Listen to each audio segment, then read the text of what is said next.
और चलिए सीधे बड़ी खबर पर हम आते हैं। हेलीकॉप्टर क्रैश पर इस वक्त की सबसे बड़ी खबर, सीडीएस विपिन रावत के परिजनों को दिल्ली बुलाया गया। ये बड़ी खबर हम आपको बता रहे हैं। सीडीएस की पत्नी के परिजनों को दिल्ली बुलाया गया है। हेलीकॉप्टर क्रैश पर अब तक की सबसे बड़ी जानकारी हम आपको दे रहे हैं और इस घटना के बाद क्या क्या अपडेट्स हैं। सीडीएस विपिन रावत के परिजनों को दिल्ली बुलाया गया है, ये इस वक्त की सबसे बड़ी खबर है। जो खबर है उसके मुताबिक सीडीएस विपिन रावत के जो परिजन हैं उन्हें दिल्ली बुलाया गया है। पत्नी मधुलिका रावत के परिजनों को भी दिल्ली बुलाया गया है और आर्मी मुख्यालय ने परिजनों से संपर्क किया है। इस वक्त की सबसे बड़ी खबर हम आपको बता रहे हैं और आज की सबसे बड़ी खबर यही है, सीडीएस विपिन रावत के परिजनों को दिल्ली बुलाया गया। हेलीकॉप्टर क्रैश पर सबसे बड़ी खबर हम आपको दे रहे हैं। आर्मी मुख्यालय ने परिजनों से संपर्क साधा है, उनसे संपर्क किया है, बातचीत की है। सीडीएस विपिन रावत के साले यशवर्धन सिंह का बयान भी आया है। परिवार के सभी सदस्यों को दिल्ली बुलाया गया, ऐसी बातें उन्होंने कही हैं। तो जो बयानों में है, खासकर विपिन रावत के परिजन बता रहे हैं अपने बयानों के जरिए कि कुछ बुरी घटना है, ऐसा लग रहा है कुछ बहुत बुरा हुआ है।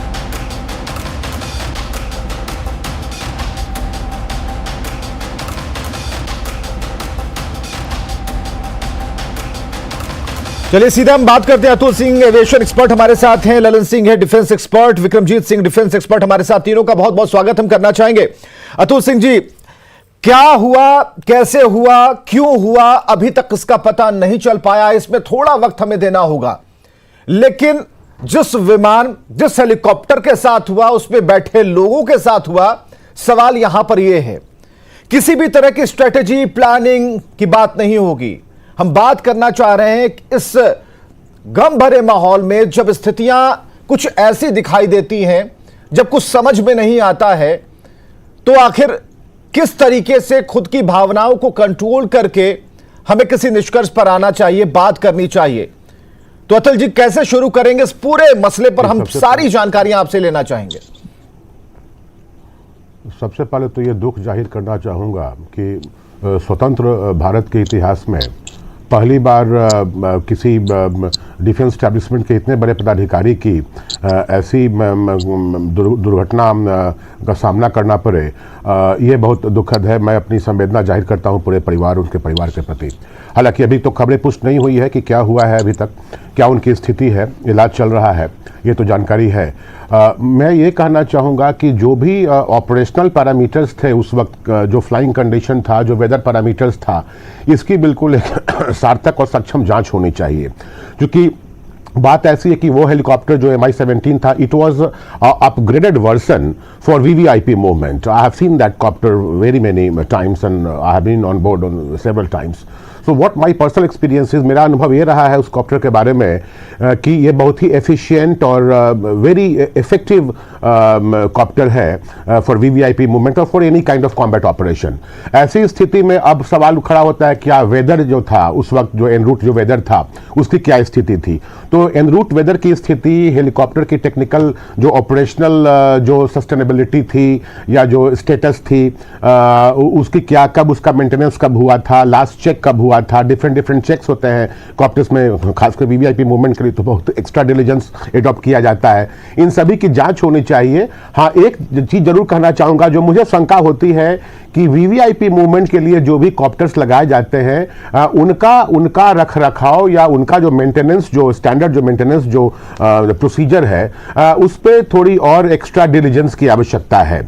क्योंकि अब सीडीएस जिस हेलीकॉप्टर पे फ्लाई कर रहे हैं, उस हेलीकॉप्टर का टेक्निकल स्टेटस अगर अप्रोप्रिएट नहीं रहेगा, मेंटेनेंस स्टेटस अगर अप्रोप्रिएट नहीं रहेगा, तो ये चिंता का विषय है, ताकि भविष्य में आगे ऐसी कोई घटना नहीं हो। बिल्कुल सही सवाल अतुल जी, बिल्कुल सही सवाल आप खड़े कर रहे हैं और यही चीजें, यही सवाल जो है हर तरफ कौंध रही हैं।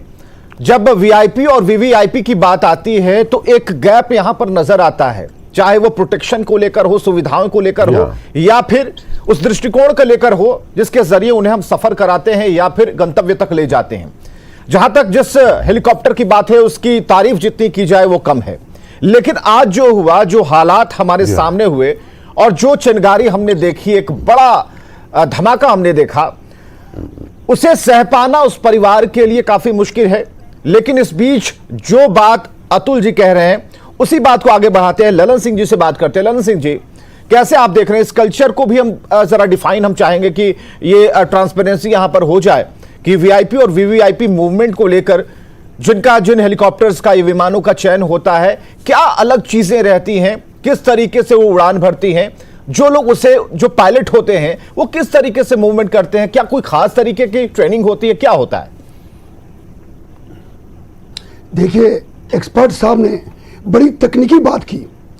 जब एक जनरल जो सीडीएस है, जो भारत के सामरिक तीनों अंगों का चिप है और दुनिया की सबसे बड़ी ताकत जमीनी फौज का वो सिरमौर है, तो हम ये मान के चलते हैं कि सिक्योरिटी स्टार्ट्स फ्रॉम डाउट। जब वो उनका मूवमेंट 2:30 बजे उनको वेलिंगटन मिलिट्री कॉलेज में क्लास लेना है, तो 24 घंटे पहले हर मिनट का उड़ान भरने से लेकर वहां लैंड करने तक का बेहतर तौर तरीके और चौकसी होनी चाहिए।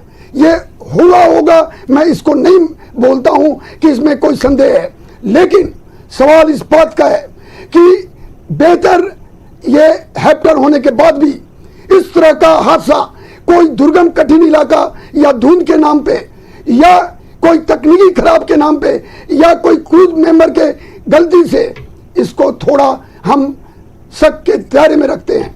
मैं क्योंकि फौजी हूं, मैं मान के चलता हूं कि क्रैश होने से पहले उसमें एक भीषण आग लगा और आग लगना एक साजिश के तरफ भी अपने आप को सोचने के लिए मजबूर करता है। मैं ये मानता हूं कि अभी तक स्पष्ट कोई भी इंफॉर्मेशन मिलिट्री और डिफेंस की तरफ से नहीं आया है, लेकिन जिस तरह की हालात बन रही हैं, जिस तरह से उनके परिवार को बुलाया गया है दिल्ली में और 11 लोगों को मौत का कॉन्फर्मेशन हो चुका है, तो मैं मान के चलता हूं कि हालात बहुत बिल्कुल। ललन सिंह जी, हम जरा इसी आपकी बात को जोड़ते हैं। मधुलिका रावत के भाई यशवर्धन सिंह ने खास बातचीत न्यूज़ 18 से की है और उन्होंने कहा है कि कुछ बहुत बुरा हुआ है और इसे हम दिखाने जा रहे हैं, बताने जा रहे हैं कि बातचीत में उन्होंने कहा कि आर्मी की तरफ से परिवार को फोन कर कल दिल्ली बुलाया गया है और भोपाल में रहने वाले यशवर्धन सिंह से खास बातचीत